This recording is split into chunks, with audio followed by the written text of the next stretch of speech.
paint and sip.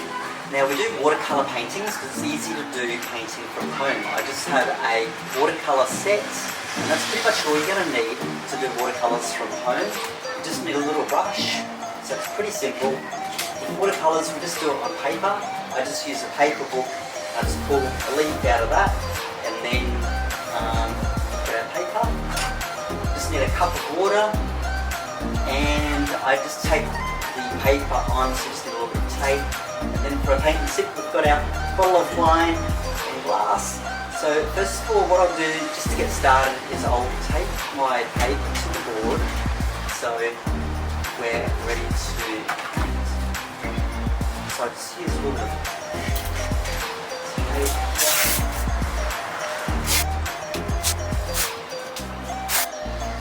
Okay, so for a paint and sip, we'll get our sip ready. So I just enjoy having a little bit of wine.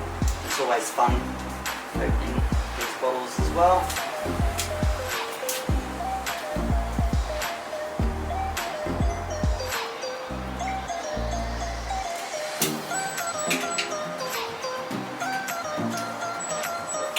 This is the fun bit.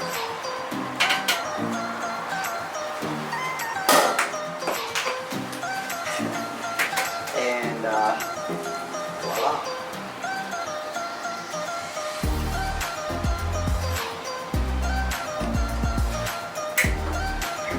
And cheers.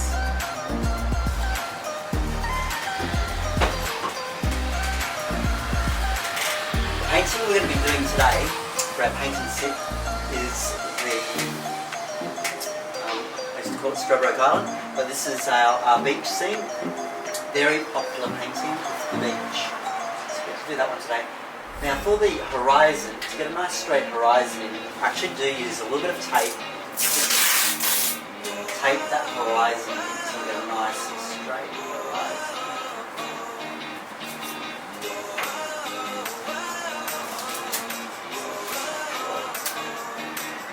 Straight.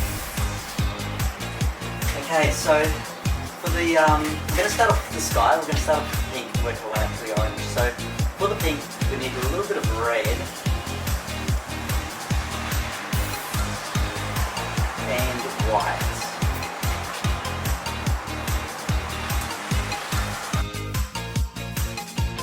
Okay, so just put a little bit of water here.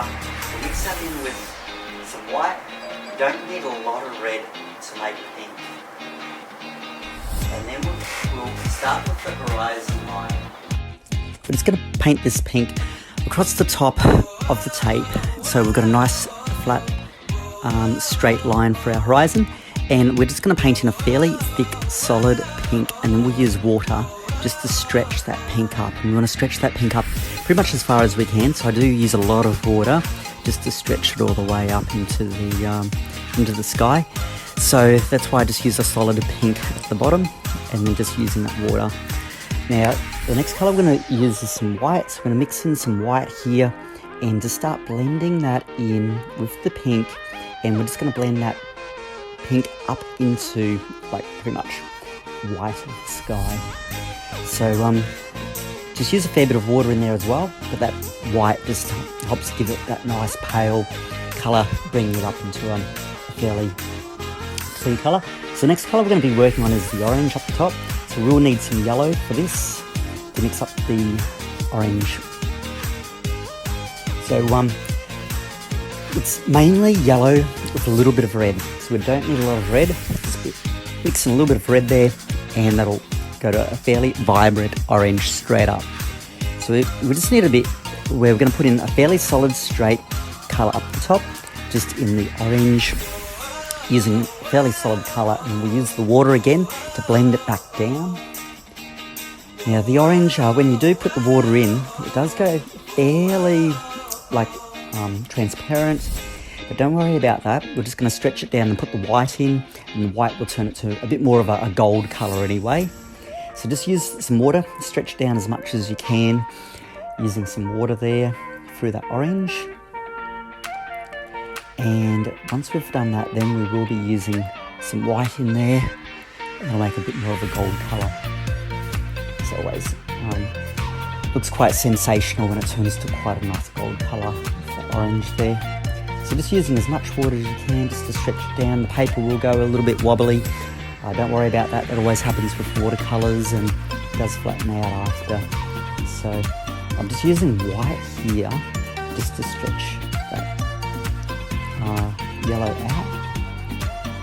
And so we're just going to use that white in between.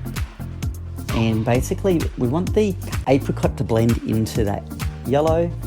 So we've done orange, a little bit of white there, and then yellow. And then we're using the white again to stretch that pink back up into the yellow. And when pink and yellow mixes, it goes like an apricot colour, which is a lovely colour as well. So don't worry about, like that can overlay a little bit because it does make a lovely colour, those two, when they do overlap. So it's just a matter of getting a nice blend in, which is normally quite achievable with watercolours, which is great with watercolours because it just blends across into the paper with using a fair bit of water. So I use fairly long brush strokes, as long as I can, back and forth, and just blending the colours in together. So you don't want it to look too stripy, you don't want to sort of see a stripe of pink, a stripe of orange. You want it all to blend together. So we want a quite nice looking sunset here. Now between these different steps, you can have a little bit of a break. Normally I'll have a drink and a sip between changing colours. Once you've got that in, you can take that tape off and you'll see a nice straight horizon line. So we'll have a sip here, cheers, and you can put on pause and just catch up for each step as we go through, because we'll just keep on keeping on for the actual painting system. Okay, so our next step is actually making sand. So sand is actually mainly yellow with some white, which turns to lemon. Now to dirty it up a little bit, we grab some orange and put it in there, and that'll turn it into a bit more of a sand colour. So it's like a little bit more of a golden sort of colour. So it's white, a little bit of a yellow turns to lemon, and then some orange, and then it will turn to sand. So we're going to put in the shape where the sand starts from the very centre of the painting, curves around a bit like a moon shape, and S bends around. We've got like a little headland just there, and then we bring that back across to the corner. So then we've got like a little headland there, and the whole beach that goes all the way to the horizon. So what we're going to do is just fill all that in. So I'm using a fairly strong concentrate just up and around the edges, so just up the top. And then I'll also do that on the side, then just using water just to blend that in. So I'm using a fair bit of water because I do want it to just blend in so it's like a nice fluffy sand colour for that beach. Putting a solid colour down, more of the concentrate on the side, and then just using a lot of water just to blend all that in. I don't want it too solid, especially on the edges, mainly because I will have to be blending that into like the ocean and the surf that's coming in and hitting the beach. So we do want to use a fair bit of water, just pull that colour across and fill up the beach using a fair bit of water. So it's a great thing with watercolours, just to actually get those colours all blending together. So we'll just fill that all up. Now, as I was saying, we're just going through this step by step in real life time. However, you may need to catch up.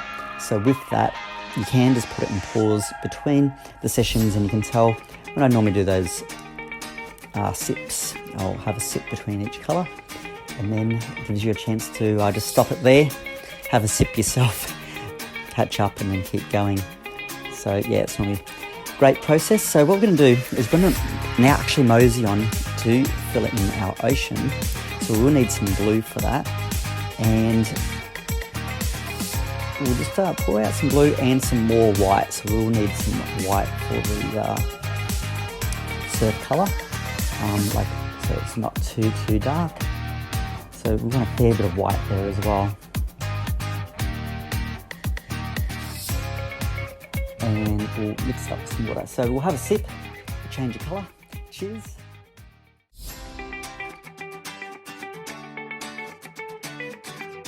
You just got a taste of one of my art sessions. So basically, That's a paid session, so you got to see a little bit and you can see the rest of it, but you just got to go online and sign up. So just check out my website, and there's a huge variety of paintings, so just check them all out. Okay, cheers. See ya.